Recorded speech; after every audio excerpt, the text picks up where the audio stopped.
వేరుకు పురుగు పడితే వృక్షం అభివృద్ధి చెందదు, ఫలాలు ఇవ్వదు. అలాగే జ్ఞానం లేకపోతే మానవులు ఉచ్చ దశకు పోరు, పతనం చెందుతారు. ఏంటంటే ఎంత గొప్ప వృక్షమైనా, ఫలాలు ఇచ్చే వృక్షాలు ఎన్నో ఉన్నాయి. మామిడి, నేరేడు, సపోటా, సీతాఫలము, ఇలా ఎన్నెన్నో ఉన్నాయి. యాపిల్, ఇలాగ అవి నిజంగా బాగా ఎదిగితే ఎన్నో ఫలాలు ఇస్తాయి.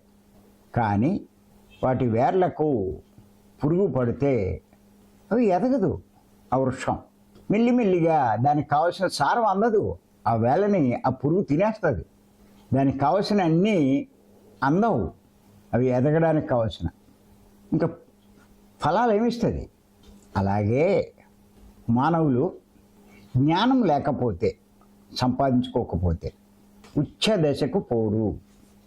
అంటే ఆధ్యాత్మికంగా ఉన్నత స్థితికి చేరుకోరు. అంటే ఆత్మపరంగా ఎదగరు. అంటే ఇక్కడ ఎవరైనా సరే ఆధ్యాత్మికంగా ఉన్నత స్థితికి చేరుకోవాలి అంటే జ్ఞానం కావాలి. జ్ఞానం ఎంత ముఖ్యమైనదో, ఎంత ప్రముఖమైనదో ఈ ఉపమానాన్ని బట్టి మనం అర్థం చేసుకోవచ్చు.